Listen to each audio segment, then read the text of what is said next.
Hello my dear friends. कैसे हैं आप सब। उम्मीद करता हूं कि आप सभी लोग बहुत ही शानदार होंगे और आपकी स्टडी भी बहुत ही अच्छे ढंग से चल रही होगी। दोस्तों हम आ चुके हैं प्रैक्टिस सेट नंबर 14 पर यानी कि 14 पर। अभी तक हमने आपकी प्रैक्टिस सेट 1 से लेकर के 13 तक अपलोड कर दी है और दोस्तों उसका हमने प्लेलिस्ट भी आप लोगों को बना दिया है। यदि आप किसी कारणवश वीडियो को नहीं देखे हैं तो सभी प्रैक्टिस सेट को सॉल्व कर दीजिए क्योंकि ये आपके लिए बहुत ही ज़्यादा इंपॉर्टेंट है। दोस्तों वीडियो में आगे बढ़ने से पहले आपको एक जरूरी सूचना बता दें।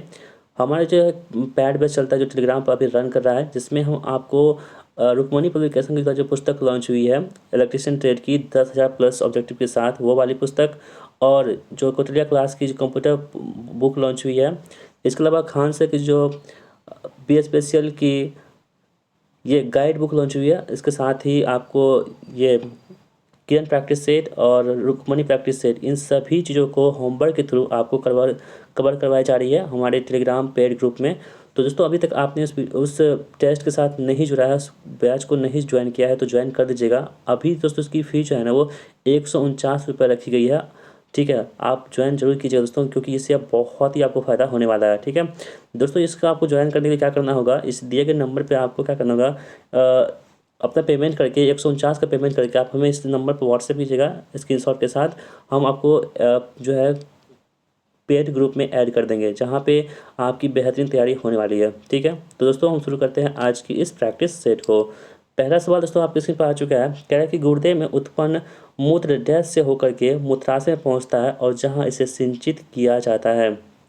देखिए दोस्तों, गुर्दा की बात करें ना, जैसे देखिए गुर्दे कहाँ पर होते हैं, किडनी में होते हैं। तो गुर्दे में उत्पन्न मूत्र जो होते हैं डैश से होकर के मूत्राशय में पहुँचते हैं, यानी कि जो गुर्दा में जो मूत्र होते हैं, जो यूरिन बनती है, पेशाब बनती है, वो कहाँ से होकर के मूत्राशय में पहुँचती है दोस्तों, तो वो मूत्र वाहिनी से होकर क्या करती है, तो मूत्राशय में पहुँचती है। दोस्तों इसका क्या है, मतलब कि जो पहुँचने का तरीका है वो पहले मूत्रवाहिनी में पहुँचती है, इसके बाद दोस्तों कहाँ पहुँच जाती है, तो मूत्राशय में पहुँचती है। ठीक है, मूत्रवाहिनी से होकर के मूत्राशय पहुँचती है और मूत्राशय से जो है ना ये मूत्र मार्ग के होते हुए जो है ना हमारे शरीर से बाहर निकल जाती है। ठीक है, तो यूरिन का निकलने का तरीका क्या है, तो सबसे पहले क्या होती है, गुर्दे में बनती है, उसके बाद मूत्रवाहिनी में आती है, उसके बाद मूत्राशय में पहुँचती है, उसके बाद कहाँ जाती है, मूत्र मार्ग के द्वारा हमारे शरीर से बाहर निकल जाती है।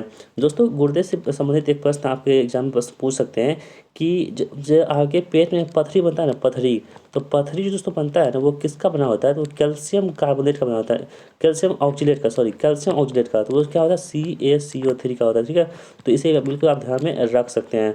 तो क्वेश्चन पूछ सकते हैं पथरी में क्या होता है, तो वो क्या होता है, कैल्शियम ऑक्सीलेट CaCO3 होता है। इसे आप बिल्कुल ध्यान में रखेंगे। दोस्तों गुर्दे जो होती है ना, इसकी जो इकाई होती है, यानी यूनिट होती है, वो नेफ्रॉन होती है। कौन सी, यानी किडनी होती है ना, किडनी की इकाई क्या होती है दोस्तों, वो होती है नेफ्रॉन। ठीक है, और दोस्तों एक होता है न्यूरॉन। न्यूरॉन जो होता है ना, आप यहाँ पे कन्फ्यूज नहीं होइएगा, नेफ्रॉन अलग है और न्यूरॉन अलग है। जो न्यूरॉन हमारा होता है, न्यूरॉन वो क्या होता है, तो वो होता है दोस्तों तंत्रिका तंत्र की इकाई। जो तंत्रिका तंत्र होती है ना, इसकी इकाई क्या होती है, न्यूरॉन होती है। जबकि जो गुर्दे होती है, इसकी इकाई क्या होती है, नेफ्रॉन होती है। तो इसे आप बिल्कुल ध्यान में रखेंगे। तो यहाँ पे फिलहाल ऑप्शन नंबर 3 जो है यानी कि मूत्रवाहिनी, इस प्रश्न का बिल्कुल सही जवाब हमारा हो जाएगा।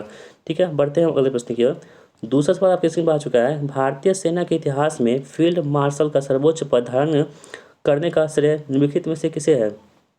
तो देखिए दोस्तों आपके पास 4 ऑप्शन दे रखे हैं, इसमें से आपको ये बताना है कि इनमें से कौन से ऐसे व्यक्ति थे जिन्होंने सबसे पहली बार फील्ड मार्शल का सर्वोच्च पद पुरस्कार को प्राप्त किया था। तो दोस्तों उनका नाम था KM करियप्पा। ठीक है, KM करियप्पा जो थे, इनको सबसे पहली बार जो है फील्ड मार्शल का ये सर्वोच्च पद जो है से मिल चुका था। दोस्तों भारतीय सेना में सबसे बड़ा बड़ा पद जो होता है, सर्वोच्च पद होता है, वो कौन सा था, फील्ड मार्शल का होता है, जो KM करियप्पा को मिला था। ठीक है दोस्तों, ये कब मिला था, तो ये अब इसको इनको मिला था 15 जनवरी 1949 को ये जो है पद इनको दिया गया था।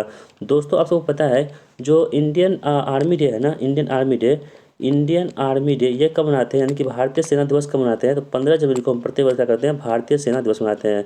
ठीक है, और दोस्तों जो हमारा एयरफोर्स डे है यानी कि इंडियन एयरफोर्स डे, ये कब मनाते हैं, हम लोग 8 अक्टूबर को प्रत्येक वर्ष इंडियन एयरफोर्स डे मनाते हैं।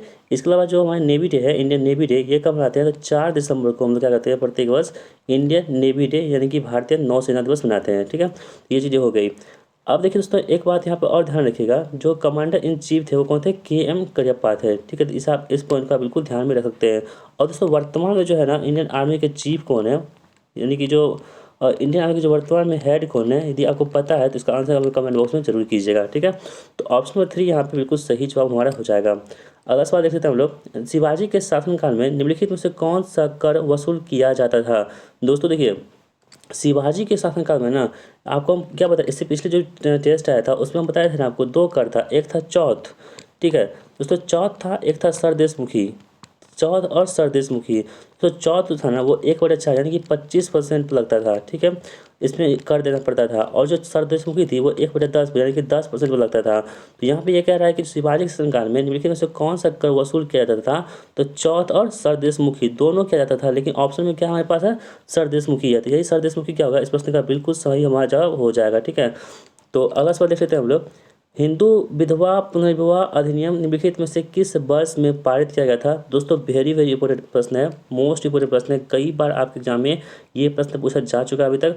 हिंदू विधवा पुनर्विवाह अधिनियम जो आया था, एक्ट आया था दोस्तों, जो मतलब कि रीमैरिज एक्ट जो आया था, ये किस वर्ष में पारित किया गया था। तो आपको बताना है दोस्तों, ये हुआ था 28 मतलब कि 1856 में ये पारित किया गया था, ठीक है दोस्तों। ये जो डेट था वो 16 जुलाई 1856 को हिंदू विधवा पुनर्विवाह अधिनियम को पारित किया गया था। ये बहुत ही ज़्यादा मतलब कि ये था दोस्तों, पहले क्या होता था, जो मतलब कि जिसका पति मर जाता था जिस महिला की, तो वो विधवा हो जाती थी, उसको शादी करने का कोई प्रावधान नहीं था, यानी कि वो विधवा हो गई तो पूरी ज़िंदगी भर वो विधवा ही रहेंगी। लेकिन दोस्तों जो 1856 में जो हिंदू विधवा पुनर्विवाह अधिनियम आया था, इसके तहत अब ये होने लगा था कि जितने भी मतलब कि विधवा औरतें थी वो फिर से शादी कर सकती थी। तो इसमें ये प्रावधान किया गया था दोस्तों। इसी से संबंधित एक और था नियम, 1829 में था एक सती प्रथा, ठीक है, आप लोगों ने सुना होगा सती प्रथा। दोस्तों इसमें क्या था, सती प्रथा मतलब ये होता था इसमें कि कोई मतलब महिला के पति को मर गया ना, तो पति मरने के साथ साथ जिस चिता पे उसके पति को मतलब जलाया जाएगा, उसी चिता के साथ में इस महिला को भी जिंदा जला दिया जाएगा। तो ये प्रथा बहुत ही खराब प्रथा थी, जो 1829 में जो विलियम बेंटिक थे ना, विलियम बेंटिक द्वारा इसे समाप्त कर दिया गया था, ठीक है। तो इसे आप बिल्कुल ध्यान में रख सकते हैं। तो यहाँ ऑप्शन नंबर जो है हमारा बी इस प्रश्न का सही जवाब होगा। दोस्तों 1850 से आपको क्या याद आ रहा है, तो इंडियन नेशनल कांग्रेस यानी कि जो मतलब कि भारतीय राष्ट्रीय कांग्रेस जो है, इसका स्थापना कब हुई थी, 1850 में हुई थी। 28 दिसंबर 1850 को इंडियन नेशनल कांग्रेस की स्थापना होती है। तो फिलहाल ऑप्शन नंबर बी यहाँ पे हमारे प्रश्न का राइट आंसर हो जाएगा। अगला सवाल देख लेते हैं हम लोग, भारत के प्रसिद्ध स्मारकों के संदर्भ में निम्नलिखित में से कौन सा युग्म सही है। यानी दोस्तों आपको 4 ऑप्शन दे रखे हैं, इनमें से 3 ऐसे ऑप्शन होंगे जो गलत होंगे, लेकिन एक ऐसा ऑप्शन होगा जो आपका सही होगा। तो आपको वही चूज करना है जो आप इसमें सही दे रखा है। देखिए दोस्तों, लिंगराज मंदिर जो है ना, लिंगराज मंदिर कहाँ ऊर्जा था पड़ता है, बिल्कुल नहीं दोस्तों। लिंगराज मंदिर जो है ना, ये आपको कहाँ बनती है, तो उड़ीसा में, ठीक है। और दोस्तों ये जो ययाति जो थे, ययाति कैसी जो थे दोस्तों, उसके द्वारा इसका निर्माण किया गया था। हमने आपको जो स्टार्ट की थी सीरीज किसका, जीके का, उसमें आपको बताया था लिंगराज मंदिर के बारे में। तो यदि आप उस वीडियो को देखे हैं तो आपको ये सब चीज़ें पता होंगी, ठीक है। देखिए लिंगराज मंदिर कहाँ पर दोस्तों, उड़ीसा में पड़ता है। उसके बाद जो उनाकोटी गुफा मंदिर है ना दोस्तों, ये कहाँ पड़ता है, ये मेघालय में नहीं पड़ता दोस्तों। उनाकोटी गुफा मंदिर जो है दोस्तों, ये आपका कहाँ पड़ता है, अगरतला में, यानी त्रिपुरा में पड़ता है। जो त्रिपुरा के जो कैपिटल है अगरतला, तो वहीं पड़ता है दोस्तों, ठीक है, त्रिपुरा में, अगरतला में पड़ता है, अगरतला में, ठीक है। देखिए और अगला हमारा है कौन सा, श्री हरमिंदर साहिब दोस्तों, ये पंजाब में। दोस्तों ये क्या है, बिल्कुल सही है। श्री हरमिंदर साहिब जो है ना, ये पंजाब के अमृतसर में है, जिसे स्वर्ण मंदिर के नाम से भी जानते हैं, यहाँ पर स्थित है। देखिए जो कि गोल गुम्बज दोस्तों कहाँ पे, आंध्र प्रदेश नहीं है, जबकि कहाँ पे, कर्नाटक में, यानी बीजापुर कर्नाटक में गोल गुम्बज है। तो यहाँ पे जो हमको कह रहा था कि कौन सा जो सही है दोस्तों, ऑप्शन नंबर 3 जो है ये सही है, जबकि अन्य गलत था। और क्या सही था, हम भी वो चीज़ भी आपको हम बता चुके हैं। तो ये चीज़ आप यहाँ पे देख लीजिएगा, ठीक है। अगला सवाल देख लीजिए दोस्तों, कह रहा है कि अंगूर में प्रमुख रूप से निम्नलिखित में से कौन सा अम्ल पाया जाता है। दोस्तों ये भी प्रश्न बहुत ही ज़्यादा इंपॉर्टेंट है। जो अंगूर में प्रमुख अम्ल होते हैं, जो एसिड होती है, यानी कि जो ग्रेप्स होती हैं, अंगूर होती है, उसमें कौन सी एसिड पाई जाती है आपको बताना दोस्तों। तो वो क्या होती है, हमारी टार्ट्रिक अम्ल होती है। यानी जो टार्ट्रिक एसिड होती है ना, वो किस में होती है, अंगूर में पाई जाती है दोस्तों। इसके बाद जो ऑक्जेलिक एसिड होती है, ये किस में पाई जाती है, टोमेटो में, यानी कि टमाटर में क्या होती है ना, ऑक्जेलिक एसिड पाई जाती है, इसे आप बिल्कुल ध्यान रखेंगे। जबकि लैक्टिक एसिड जो दोस्तों, वो जो मिल्क होती है, यानी दूध में लैक्टिक एसिड पाई जाती है। जबकि एस्कॉर्बिक एसिड क्या होता है, तो विटामिन सी जो होता है दोस्तों, विटामिन सी में क्या पाया जाता है, एस्कॉर्बिक एसिड होती है। और सब जितने भी खट्टे फल होते हैं ना, खट्टे फल, उसमें क्या होती है, तो आपको एस्कॉर्बिक एसिड देखने को मिलती है, ठीक है। तो इसे आप बिल्कुल ध्यान में रखेंगे। तो दोस्तों हम बढ़ते हैं अगले प्रश्न की ओर। दोस्तों इससे पहले यदि आपको हमारी वीडियो पसंद आ रही है तो वीडियो को लाइक जरूर कर दीजिएगा, क्या कीजिएगा, और इस वीडियो को अपने दोस्तों में शेयर जरूर कर दीजिएगा। यदि आप चैनल पर नए हैं तो ये चैनल आप सभी के लिए बहुत ही काम का है। ठीक है, वीडियो आप देख लीजिए पहले, यदि आपको पसंद आए, आपको समझ में आए तो वीडियो को मतलब चैनल को सब्सक्राइब कर दीजिएगा। यदि पसंद नहीं आए तो चैनल को सब्सक्राइब मत कीजिएगा। ठीक है, पहले वीडियो को आप देख लीजिए। भारत के प्रसिद्ध स्टेडियम के संदर्भ में निम्नलिखित में से कौन सा युग्म सही नहीं है। ठीक है दोस्तों, आपके पास 4 ऑप्शन दे रखे हैं, इसमें से 3 ऑप्शन ऐसे होंगे जो सही होंगे और एक ऐसा ऑप्शन होगा जो सही नहीं होगा, उसी को आपको चूज करना है जो सही नहीं होगा। ठीक है, देख लेते हैं हम लोग। बेलबॉर्न, दोस्तों बेलबॉर्न जो है ना, बेलबॉर्न ये कहाँ पे, ये दोस्तों मुंबई में पड़ता है। ठीक है, ये हिमाचल प्रदेश में नहीं है। दोस्तों जो IPL की टीम है, जो मुंबई इंडियंस का जो ग्राउंड होता है, होम ग्राउंड, वो कौन सा है, बेलबॉर्न स्टेडियम भी है, जो कहाँ पर था, मुंबई में स्थित है। ठीक है, और जो ईडन गार्डन्स दोस्तों, ये कहाँ पर था, कोलकाता में, जो पश्चिम बंगाल में है, बिल्कुल सही है, ये बिल्कुल सही दे रखा है। ठीक है, कोलकाता नाइट जो राइडर्स है उसकी जो मतलब कि होम ग्राउंड है कौन सी है, तो ईडन गार्डन्स ही है। ठीक है, अगला तो हमारा कि बाराबती, दोस्तों जो ये बेबॉन है ना, ये कौन सी है, क्रिकेट का है, क्रिकेट, इसे आप याद रखिएगा। जो बेबॉन जो स्टेडियम है ना, क्रिकेट का स्टेडियम है, जबकि ईडन गार्डन किसका है, तो क्रिकेट का स्टेडियम है। और दोस्तों जो बाराबती स्टेडियम है ना, ये आपको फुटबॉल का स्टेडियम है। ठीक है, इसे भी आप बिल्कुल ध्यान रखेंगे। तो देखिए यहाँ पे क्या कह रहा था ना कि उड़ीसा और क्या उड़ीसा हो गया। देखिए बारावती कहाँ पर, उड़ीसा में कटक में पड़ता है, कहाँ पे, उड़ीसा के कटक में स्थित है, कौन सी, बारावती, ये भी सही है। और दोस्तों मोटेरा जो है ना, ये भी गुजरात में। दोस्तों मोटेरा के बारे में आप याद रखिएगा कि दुनिया का सबसे बड़ा क्रिकेट स्टेडियम जो है वो कौन सा, मोटेरा स्टेडियम है, जो हमारे देश में पड़ता है, जो गुजरात में स्थित है। और इसका दूसरा नाम दोस्तों क्या है, नया नाम, ये नरेंद्र मोदी स्टेडियम रखा गया है। ठीक है, तो इसे आप बिल्कुल ध्यान में रख सकते हैं कि दुनिया का सबसे बड़ा स्टेडियम कौन सा है, तो मोटेरा स्टेडियम है, कहाँ पड़ता है, गुजरात में, और इसका नाम क्या है, तो नरेंद्र मोदी स्टेडियम है। तो दोस्तों यहाँ पे जो गलत हो गया, ऑप्शन नंबर ए गलत हो गया, क्योंकि ये बेलबॉर्न जो है दोस्तों ये मुंबई में है, लेकिन यहाँ पे ये आपको हिमाचल प्रदेश दे रखा है, तो ये हमारा गलत हो गया, इसी को हमको चूज करना था। अगला सवाल देख लेते हैं हम लोग।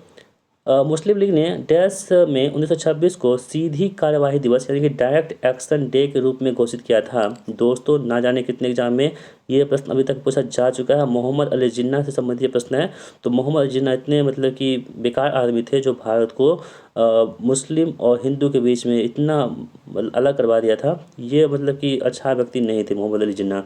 ठीक है, मेरे हिसाब से मुस्लिम लीग ने 1946 को सीधी कार्रवाई दिवस डायरेक्ट एक्शन डे के रूप में घोषित किया था। ठीक है, कब किया था आपको ये बताना है। देखिए दोस्तों, इसे आप जब ध्यान से देखेंगे ना तो देखिए डायरेक्ट एक्शन प्लान जो एक्शन डे आया था, यानी कि सीधी कार्यवाही दिवस, इसे आप प्रत्यक्ष कार्यवाही दिवस के नाम से भी जान सकते हैं। प्रत्यक्ष कार्यवाही दिवस कब आया था दोस्तों, यह था 16 अगस्त को। 16 अगस्त 1946 को सीधी कार्यवाही दिवस मनाई गई थी। ठीक है, तो मुस्लिम लीग के द्वारा। दोस्तों मुस्लिम लीग का जो है ना, इसकी स्थापना कब हुई थी, तो इसकी स्थापना दोस्तों कब हुई थी, और आपको बताना है कमेंट बॉक्स में। ठीक है, मुस्लिम लीग की स्थापना दोस्तों कब हुई थी, इसका आंसर को बताना है कमेंट बॉक्स में। इसका जो मुख्यालय दोस्तों है कहाँ पे, ढाका में था मुस्लिम लीग का मुख्यालय, लेकिन इसकी स्थापना कब हुई थी आप लोग बताइएगा कहाँ पे, कमेंट बॉक्स में, मुस्लिम लीग का स्थापना। ठीक है, हम देखेंगे कौन कौन इसका जवाब दे पाते हैं। ठीक है, तो देखिए दोस्तों, यहाँ जो मुस्लिम लीग है ना, इसके साथ मतलब कि जो डायरेक्ट एक्शन डे था ये कब मनाया गया था, 16 अगस्त 1946 को इसको मनाया गया था। इसे आप याद रखेंगे।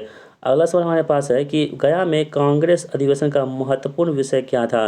दोस्तों कांग्रेस के जो अधिवेशन हुए थे, बहुत सारे अधिवेशन हुए थे, जिसमें से जो बिहार में अधिवेशन हुए थे ना, वो दो ऐसे अधिवेशन थे जो बिहार में हुए थे।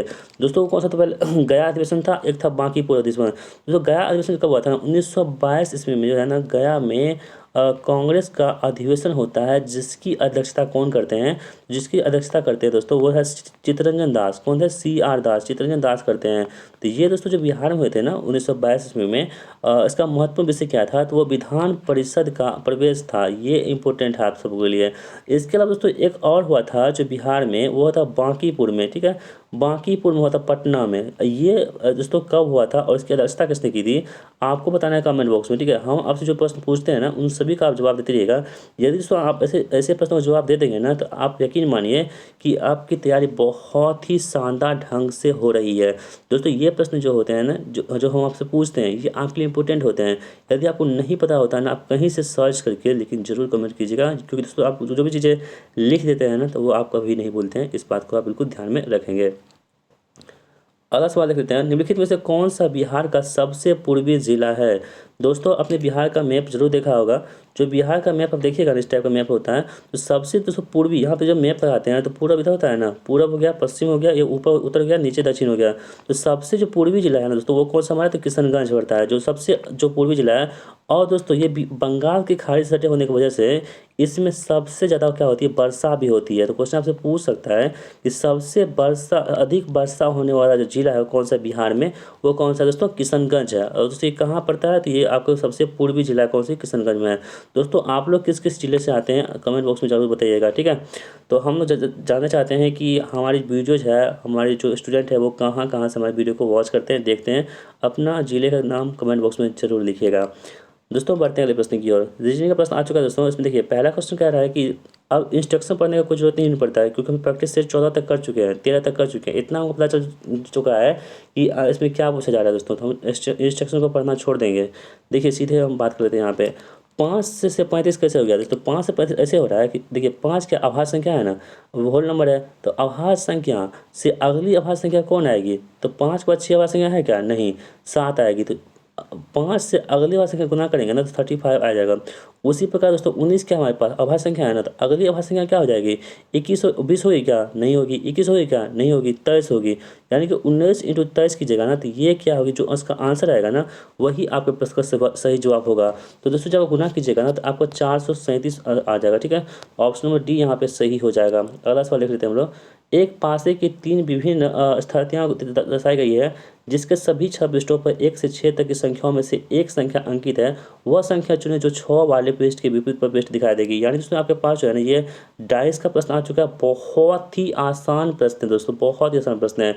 इससे आसान प्रश्न कोई हो ही नहीं सकता। यदि आपको जानते हैं ना तो बहुत आसान प्रश्न है। देखिए दोस्तों इसमें क्या करना है, आपको चूज करना है कि कौन सा 6 के विपरीत आएगा। दोस्तों देखिए 6 के विपरीत आपको इसमें ये करना होता है कि देख लीजिए इसमें कौन सा कॉमन मिल रहा है आपको। इस जब आप दोस्तों गौर से देखेंगे ना तो 5 4 आप देख रहे हैं, 5 4 कॉमन मिल रहा है, और इधर भी 5 4 कॉमन मिल रहा है। बच क्या गया, 6 का मतलब में 1, यानी कि 6 का उल्टा क्या होगा, 1 हो जाएगा। जो ऑप्शन नंबर किस में दे रखा है, बी में दे रखा है। तो ऐसे प्रश्नों को आपको टाइम देना है, बहुत आसान प्रश्न होते हैं।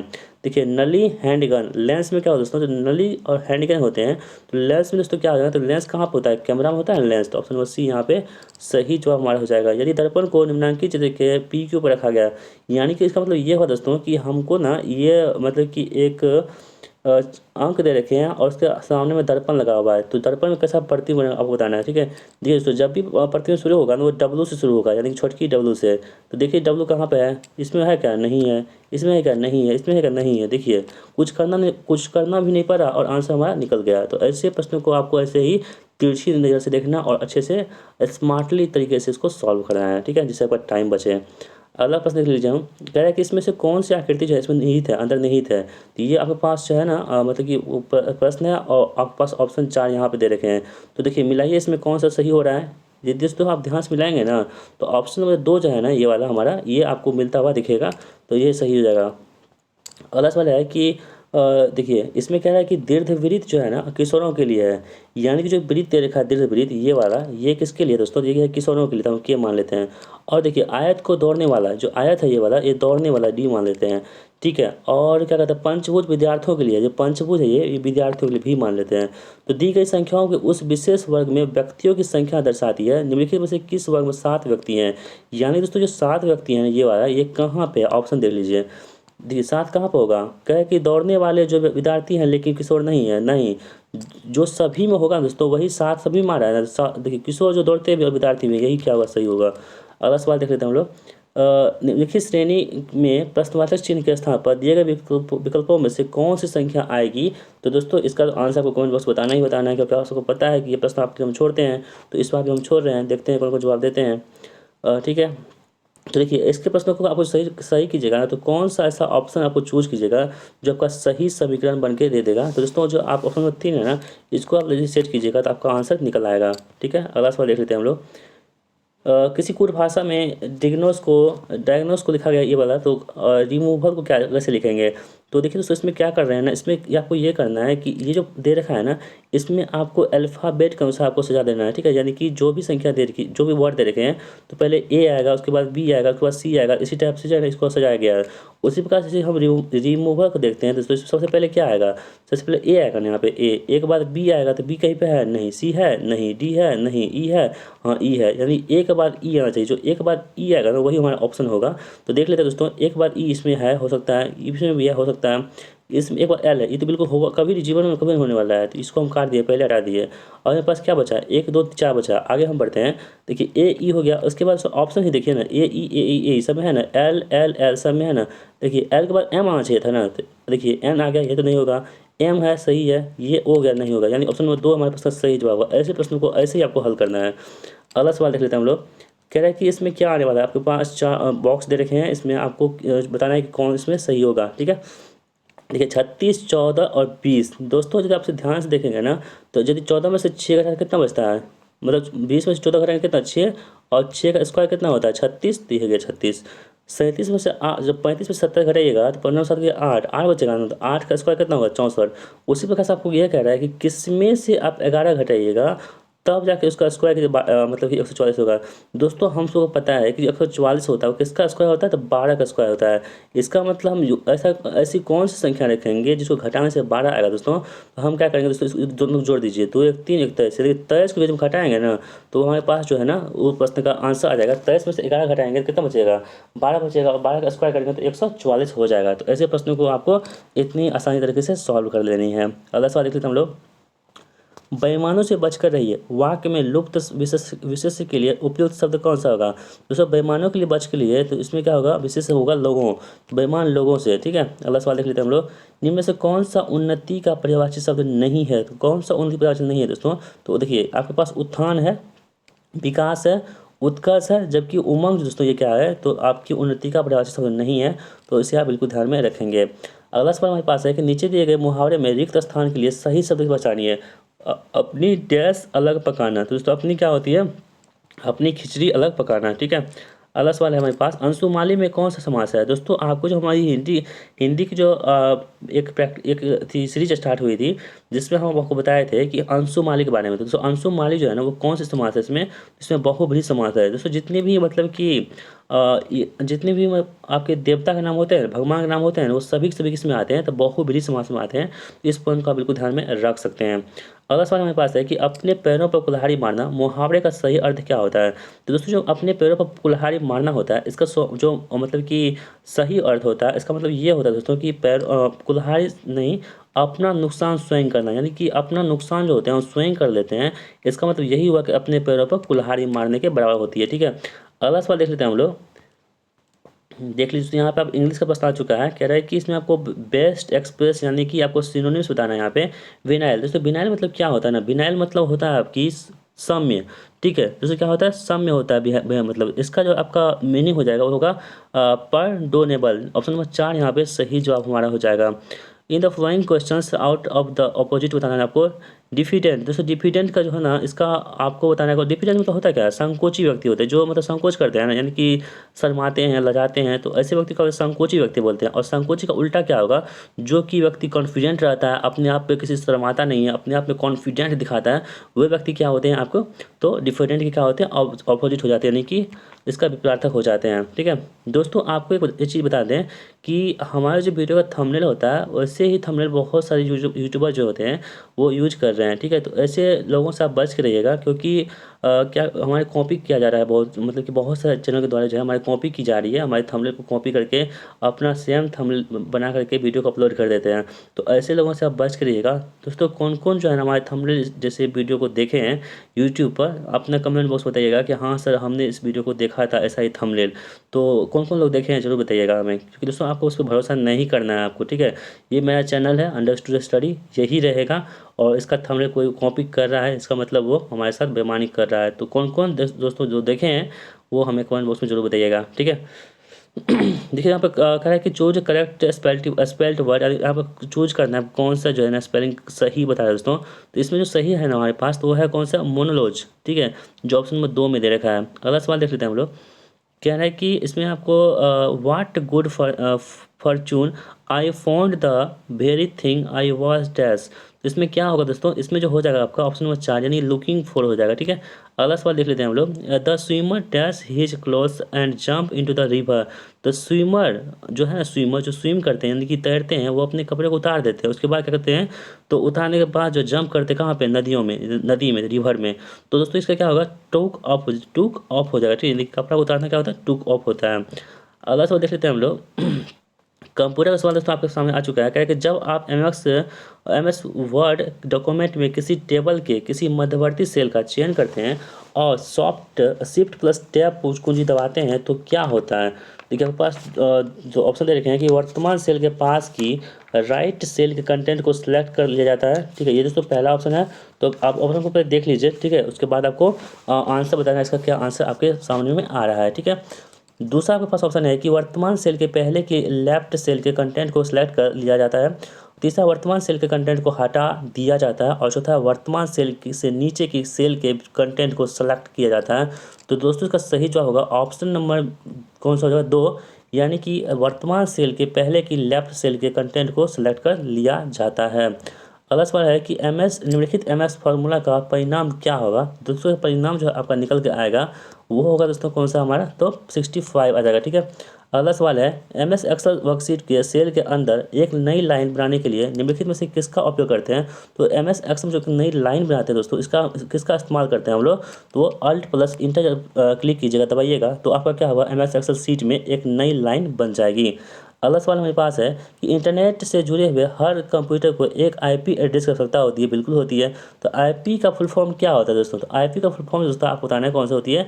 तो आईपी का फुल फॉर्म जो होता है दोस्तों वो होता है इंटरनेट प्रोटोकॉल। ठीक है, यानी इंटरनेट प्रोटोकॉल होता है, आईपी का फुल फॉर्म होता है, इसे आप बिल्कुल ध्यान में रखेंगे। अगला सवाल हमारे पास है कि निम्नलिखित में से कौन से कथन सही हैं। पहला आपके पास ऑप्शन है एमएस वर्ड में टेक्स्ट का डिफॉल्ट अलाइनमेंट लेफ्ट होता है।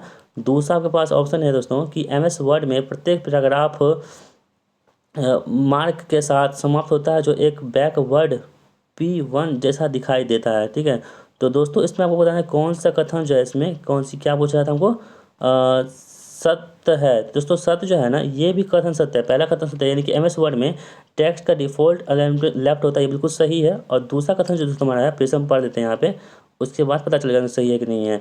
एमएस वर्ड में प्रत्येक पैराग्राफ मार्क के साथ समाप्त होता है और जो एक बैकवर्ड के रूप में दिखाई देता है, दोस्तों ये भी क्या है, सत्य, यानी कि दोनों कथन क्या है, बिल्कुल सत्य हैं। अगला सवाल हमारे पास है कि डैश किसी ईमेल में व्यंजकों के मानक सेट को दर्शाते हैं। तो कौन जो होते हैं किसी ईमेल में व्यंजक के मानक सेट को दर्शाते हैं, दोस्तों आपको ये बताना है। तो कौन बताते हैं हमें, इमोटिकॉन्स बताते हैं। ठीक है, ऑप्शन नंबर 3 यहाँ पे राइट आंसर हो जाएगा। एमएस वर्ड में एक font size drop down box होता है, इसके माध्यम से चयन किया जाने सकने वाला सबसे बड़ा फॉन्ट साइज क्या होता है। तो एमएस वर्ड में सबसे बड़ा फॉन्ट साइज होता है, यानी कि उससे उसके बाद हम किसी फॉन्ट साइज को यूज नहीं कर सकते हैं, वो होता है 72, यानी कि 72 जो है फॉन्ट साइज का आप यूज़ कर सकते हैं। उसके जो फॉन्ट साइज है दोस्तों, उसका 72 तक आप यूज़ कर सकते हैं, ये सबसे बड़ा होता है। अगला सवाल है क्रोम ब्राउजर में इसकी डिफ़ॉल्ट सेटिंग को में जूम फीचर को रिसेट करने के लिए निम्नलिखित में से किस कीबोर्ड शॉर्टकट का उपयोग करते हैं। तो किस कीबोर्ड शॉर्टकट उपयोग करते हैं, वो होता है कौन सा, कंट्रोल प्लस जो है ना दोस्तों, ओ दबाइएगा, तो आपका क्या होगा, क्रोम ब्राउजर में क्या होती है, तो रिसेट हो जाती है जूम फीचर। अगला सवाल है एमएस एक्सेल वर्कशीट में 7वीं पंक्ति और 10वें स्तंभ के प्रतिच्छेदन बिंदु पर स्थिति सेल का एड्रेस क्या होगा। दूसरे का सेल का एड्रेस हो जाएगा, वो होगा G10 हो जाएगा। ठीक है, अगला सवाल देख लेते हैं हम लोग। निम्नलिखित में से किस फीचर का उपयोग टेक्स्ट की रेखा के ठीक नीचे बहुत छोटे अक्षर या संख्याएं लिखने के लिए करते हैं। तो कौन सा फीचर इसका उपयोग करते हैं दोस्तों, तो हम लोग करते हैं कि इसका सब स्क्रिप्ट का इस्तेमाल करते हैं यहाँ पे। अगला सवाल है हमारे पास कि दिया हुआ चिन्ह डैश चेतावनी को दर्शाता है। दोस्तों ये जो चिन्ह है ना, ये कौन सी चेतावनी को दर्शाता है, आपको यहाँ पे बताना। दोस्तों ये जो चेतावनी है ना, ये लेजर बीम की चेतावनी को दर्शाती है। ऑप्शन नंबर 3 यहाँ पे राइट आंसर हो जाएगा। घाव को भरने के लिए प्राथमिक उपचार के डिब्बे में, यानी कि जो फर्स्ट एड डिब्बा होता है, फर्स्ट एड वाला, आप लोगों ने देखा होगा। ठीक है, सबके घर में होना चाहिए फर्स्ट एड डिब्बा। तो फर्स्ट एड डिब्बा दोस्तों क्या होती है, जो डब्बे में डैश की ट्यूब होनी चाहिए दोस्तों, तो वो कौन सी ट्यूब होनी चाहिए, वो बीटाडीन होनी चाहिए। आप लोगों ने देखा होगा एक बोतल होता है ना, बोतल, उसमें एक ब्लैक टाइप का होता है ना, बीटाडीन टाइप का। तो ये दोस्तों ये जो है सबके घरों में होना चाहिए, क्योंकि दोस्तों क्या होता है ना, कई बार हम दुर्घटनाग्रस्त हो जाते हैं, तो आपको उससे लगाने से क्या होगी, तत्काल राहत मिलती है। तो इसके लिए आपको क्या करना होगा, आपके घर में फर्स्ट एड में आपको बीटाडीन रखना ही पड़ेगा। डेटॉल रख लीजिए, बीटाडीन रख लीजिए, हैंडीप्लास्ट रख लीजिए, ये सभी चीज़ें आपके लिए इंपॉर्टेंट है, आप सभी रख सकते हैं, क्योंकि दोस्तों कब क्या हो जाए किसी को पता नहीं होता है।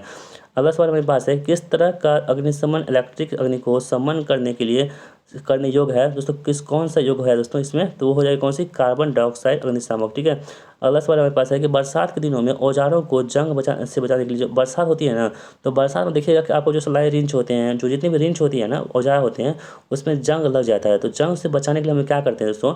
जो जंग होती है ना, जंग से बचाने के लिए इसमें हम लोग करते हैं कि उन पर मोबिल ऑयल या ग्रीस की महीन पर लेप लगा देते हैं। तो क्या हो, उससे क्या होगी? आपको जंग उसमें नहीं लगेगी। डीजल निर्माण में प्रयुक्त धातु कौन सी होती है? जो दोस्तों डीजल निर्माण होती है ना, इसमें जो प्रयुक्त धातु होती है वो कौन सी होती है? आपको बताना है। वो होती कौन सी? हार्ड कार्बन स्टील होती है। कितने इलेक्ट्रॉन मिलकर एक मिली एम्पियर विद्युत धारा बनाते हैं दोस्तों? तो कितने जो है ना, मतलब कि एक माइक्रो एम्पियर, सॉरी, कितने इलेक्ट्रॉन मिलकर एक माइक्रो एम्पियर विद्युत धारा बनाते हैं दोस्तों? तो सब मिला कितना बनाते हैं? वो 6.25 × 10⁻12 मिलकर बनाते हैं। ठीक है। अगला सवाल देख लेते हैं हम लोग। कह रहा है कि किसी पदार्थ की सापेक्ष विद्युतशीलता सदैव डैश से बड़ी होती है। तो किससे बड़ी होती है सदैव? तो दोस्तों ये होती है आपसे इलेक्ट्रॉन से बड़ी होती है। अगला सवाल आपके पास है, इनमें से कौन सी सबसे अधिक भारी है? तो कौन सी सबसे अधिक भारी दोस्तों? तो वो जो अणु है ना, ये सबसे अधिक भारी यहाँ पे। अगला सवाल है, एक आदर्श धारा स्रोत में होना चाहिए दोस्तों, एक आदर्श धारा स्रोत में क्या होना चाहिए आपको यहाँ पे बताना है। पहले आपके पास है शून्य आंतरिक प्रतिरोध, दूसरा आपके पास है कि अनंत आंतरिक प्रतिरोध, तीसरा ईएमएफ का विशाल मान, और चौथा इनमें से कोई नहीं। ठीक है। तो दोस्तों इसका सही जवाब हो जाएगा ऑप्शन नंबर 2, यानी कि अनंत आंतरिक प्रतिरोध होना चाहिए। अगला सवाल देख लेते हैं हम लोग। आकाश में किनके बीच आवेश के प्रवाह के कारण बिजली चमकती है? तो किसके कारण से दोस्तों बिजली चमकती है? तो ये दो विपरीत आवेशित बादलों से जब टकराते हैं ना, तो क्या होती है? बिजली की चमक होती है।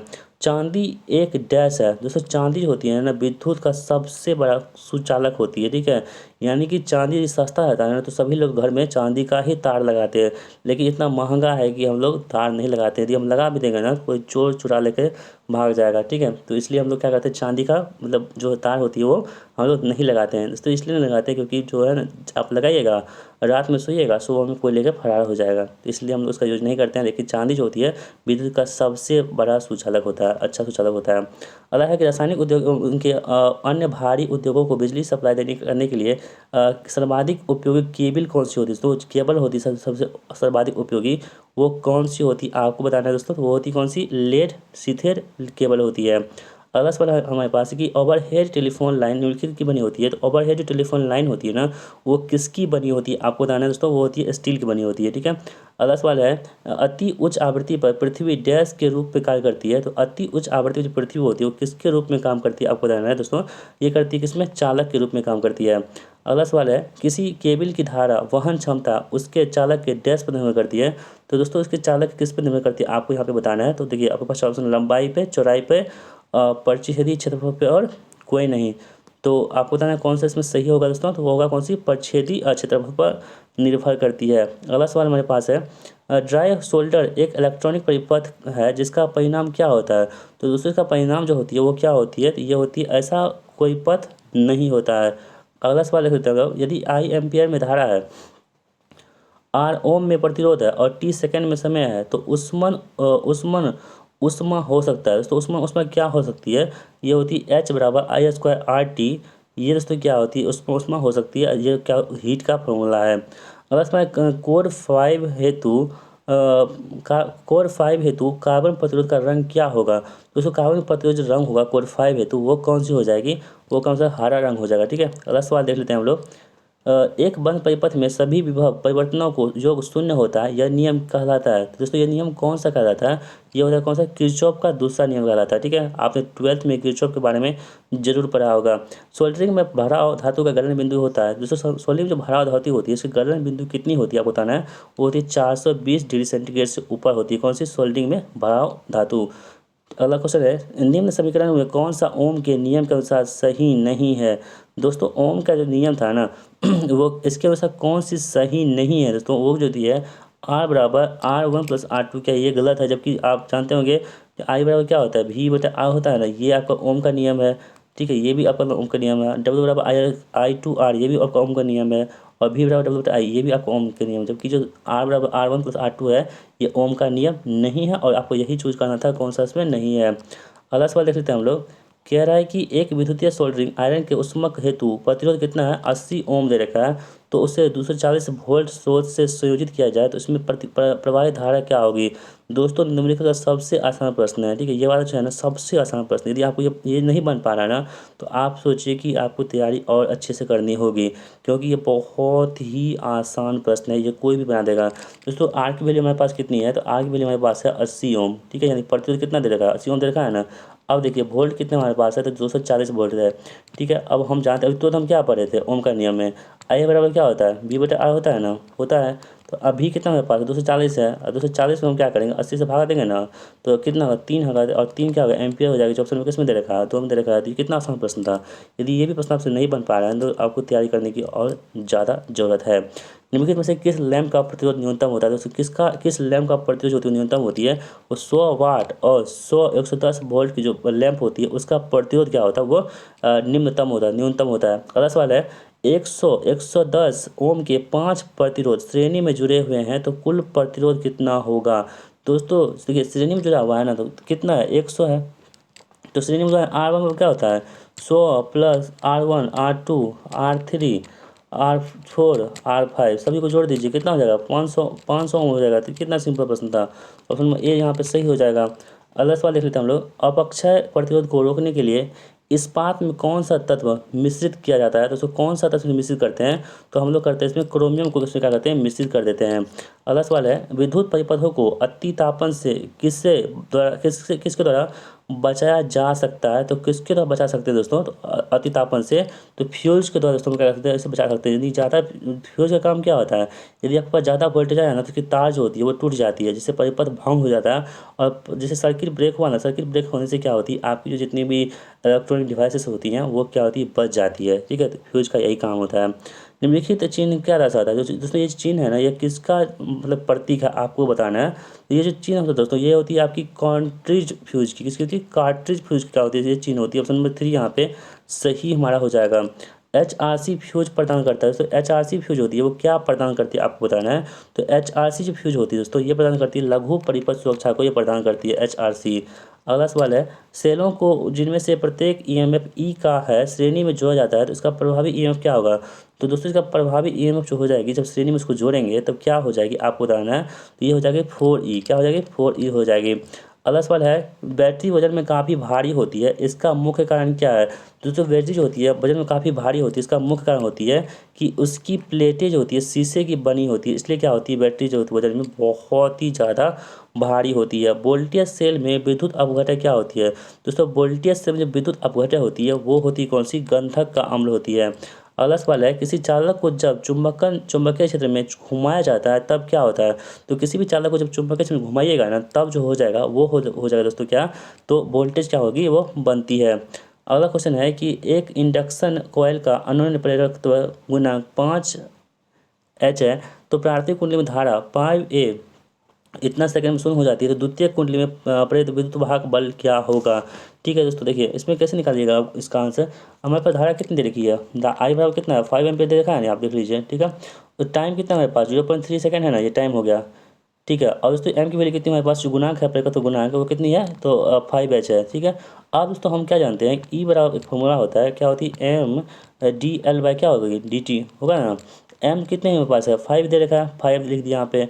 उसके बाद दोस्तों जो डी कितनी है डी, तो F5 कितना है तो माइनस में हो जाएगा, यहाँ पे देखिए माइनस लिखेंगे यहाँ पे एक सेकंड, -5 गुना -5 अब बटे कितना हो जाएगा 10⁻³ जो समय दे रखा है। जब इसको काटिएगा दोस्तों तो कितना हो जाएगा बस 25,000 क्या हो गया वोल्ट हो जाएगी, ठीक है। जो किसमें ऑप्शन दे रखा है, ऑप्शन नंबर जो है ना 2 में दे रखा है। अगला सवाल है सीरीज रिएक्टरों में सामान्यतः क्या होती है, जो सीरीज रिएक्टर होते हैं उसमें सामान्यतः क्या होती है उच्च प्रतिबाधा होती है। अगला सवाल है विशुद्ध धारा परिपथ में यदि आवृत्ति घटाकर मूल आवृत्ति की 1/4 कर दी जाए तो धारा कितनी होगी। तो दोस्तों धारा इसमें कितनी हो जाएगी आपको ये बताना दोस्तों, इसमें धारा जो होगी वो 1/4 हो जाएगी, ठीक है।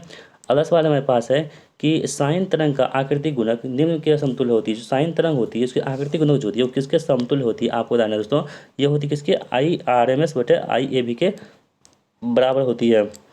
अगला सवाल हमारे पास है 750 वाट की विद्युत केतली में प्रतिदिन 3 घंटे तक पानी गर्म किया जाता है, 10 दिन में कितनी यूनिट विद्युत ऊर्जा व्यय होगी। दोस्तों ये प्रश्न बहुत ही आसान प्रश्न है। इसमें देखिए यूनिट आप निकालिएगा ना जब भी, तो आप तीनों जितना दे रखा है ना वैल्यू सबको गुना कर दीजिए, उसके बाद 1000 से भागा दे दीजिएगा, तो आपका जो यूनिट निकल के आ जाएगा। जैसे कि 750 है ना, तो 750 गुना क्या करेंगे यहाँ पे हम 3 घंटा कितना दिन 10 दिन बटे क्या करेंगे 1000 से भागा दे देंगे। ठीक है, जब भी आपको कुछ समझ में नहीं आया ना यूनिट निकालना हो, तो सब जितना वैल्यू दे रखी है सभी को आप गुना कर दीजिए और 1000 से भागा दीजिएगा, तो आपका यूनिट निकल के आ जाएगा। देखिए यहाँ पे शून्य से शून्य कर गया, शून्य से शून्य कर गया, तो 3×5 = 15। ठीक है, हासिल हासिल 1 और 7×1 = 22, 22.5/100 कितना होगा दोस्तों? तो ये कितना होगा? 100 कहाँ है, 10 ही होगा ना, बटे 10, यानी कि 22.5 जो क्या होगा यूनिट। इस प्रश्न सही जवाब हो जाएगा। ऑप्शन नंबर 4 यहाँ पे राइट है। अगला प्रश्न देख लेते हैं हम लोग। एक 3 पिन सॉकेट में सबसे बड़ा छिद्र कहाँ होता है? दोस्तों एक 3 पिन सॉकेट जो होती है, 3 पिन सॉकेट देखे होंगे आप लोग, आपके घर में होबे करेगा। जो आपके जो चार्जर यूज करते हैं ना उसमें क्या होता है, 3 पिन सॉकेट होता है ना। तो 3 पिन सॉकेट में सबसे बड़ा छिद्र कहाँ होता है? सबसे बड़ा छिद्र दोस्तों होता है ये आपका कहाँ पर होता है? अर्थिंग में होता है। ठीक है, अगला सवाल देख लेते हैं हम लोग। GI तारें क्या होती है? जैसे GI तार जो होती है वो क्या होती है आपको बताना है। तो GI तार जो होती है दोस्तों वो होती है जंग मुक्त तार होती है, यानी कि इसमें जंग नहीं लगता है। LED की पावर रेटिंग डैश में होती है। जैसे LED जो लगाते हैं, LED का जो मतलब कि जो पावर रेटिंग होती है वो किस में व्यक्त की जाती है? ये होती है मिली वाट में व्यक्त की जाती है LED की। ठीक है, इसका फॉर्म क्या होता है? लाइट इमिटिंग डायोड होती है LED का फुल फॉर्म। डायोड ट्रांजिस्टर और एकीकृत परिपथ को चिप निम्नलिखित में बनाया जाता है। तो किसका बनाया जाता है दोस्तों? चिप इसका होता है सिलिकॉन का बनाया जाता है। सिलिकॉन क्या होती है? एक सेमीकंडक्टर होती है। यांत्रिक दृष्टिकारी क्या होती है? यांत्रिक दृष्टिकारी जो होगी वो क्या हो जाती है? तो ये कम्प्यूटेटर व ब्रूस हो जाती है। लेवल कंपाउंडेड डीसी जनरेटर का उपयोग निम्न कार्य के लिए करते हैं। दोस्तों किसके लिए हम करते हैं इसका उपयोग? हम लोग करते हैं प्रकाश के लिए इसका इस्तेमाल करते हैं। अगला सवाल हमारे पास है, किसी डीसी जनरेटर का आउटपुट निम्न समीकरण से खींचा जा सकता है। तो किससे खींच सकते हैं दोस्तों? तो हम लोग खींच सकते हैं किससे? E बराबर क्या होती है? V+IaRa के से हम लोग खींच सकते हैं। अगला सवाल हमारे पास है कि कह रहा है कि डायनेमो परिवर्तित करता है। दोस्तों डायनेमो है ना किसको परिवर्तित करता है आपको बताना है। तो डायनेमो दोस्तों आप याद रखिएगा, जो यांत्रिक ऊर्जा क्या करते हैं विद्युत ऊर्जा में चेंज करता है डायनेमो। नो लोड पर श्रेणी मोटर की चाल कितनी होती है? दोस्तों नो लोड पर श्रेणी मोटर जो होती है उसकी चाल जो होती है वो होती है अनंत होती है। कितनी? अनंत होती है। अगला सवाल है, किसी डीसी मोटर में इनपुट पावर के किलोवाट और आउटपुट पावर 1.2 किलोवाट है, तो मोटर की दक्षता क्या होगी? दोस्तों इफिशियंसी अभी तक हम कितनी बार बता चुके हैं आपको। इफिशियंसी जब भी निकालेंगे, दक्षता निकालेंगे, तो हम कैसे निकालते हैं? आउटपुट पावर बटे इनपुट पावर जब कीजिएगा ना तो आपके पास क्या आएगा? तो ये जो इफिशियंसी आ जाएगी। तो आउटपुट पावर कितना हमारे पास है? 1.2 है ना, तो 1.2 और भागा कितना, और इनपुट कितनी है हमारे पास? इनपुट कितनी है हमारे पास? तो 1.6 है ना। जब इसे कट पीट कीजिएगा तो दोस्तों क्या हो जाएगा आपके पास? 3/4, यानी कि 3/4 कितना होता है? 75% होता है ना। 75% जो इसकी दक्षता हो जाएगी। ऑप्शन नंबर किस में दे रखा है? ऑप्शन नंबर 1 में दे रखा है। ठीक है, अगला सवाल देख लेते हैं हम लोग। सिंगल फेज ट्रांसफार्मर के समानांतर के लिए कौन सी शर्त आवश्यक होती है? तो कौन सी शर्त जो होती है इसमें आवश्यक होती है वो होती है बराबर ध्रुवता क्या होती है? आवश्यक होती है। अगला सवाल है, आदर्श ट्रांसफार्मर की दक्षता निम्न से अधिक होनी चाहिए। तो किससे अधिक होनी चाहिए दोस्तों? तो आदर्श ट्रांसफार्मर की दक्षता होती है ना वो 98% से क्या होनी चाहिए? अधिक होनी चाहिए।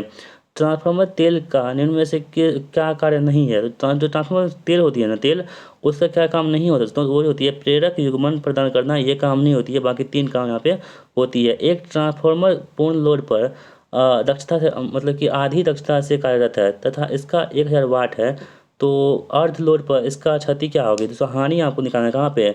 हाफ लोड पे, आधा लोड पर हानि निकालने के लिए। तो हम इसमें क्या करेंगे? देखिए 1/2 हाफ करेंगे ना, 1/2 कर गया, जितना देर रखा ना यहाँ पर पावर वाट से गुना कर दीजिएगा, कुछ नहीं करना है आपको। कुछ समझ में नहीं आया ना तो अर्ध लोड पे कहेगा ना आपको हानि निकालने के लिए, क्षति निकालने के लिए, तो 1/2 का स्क्वायर गुना जितना आपको पावर दे रखी है सब गुना कर दीजिएगा। तो 1/4 कितना हो जाएगा? 1/4 हो जाएगा ना। 1/4 जब एक साथ गुना करेंगे तो कितना हो जाएगा?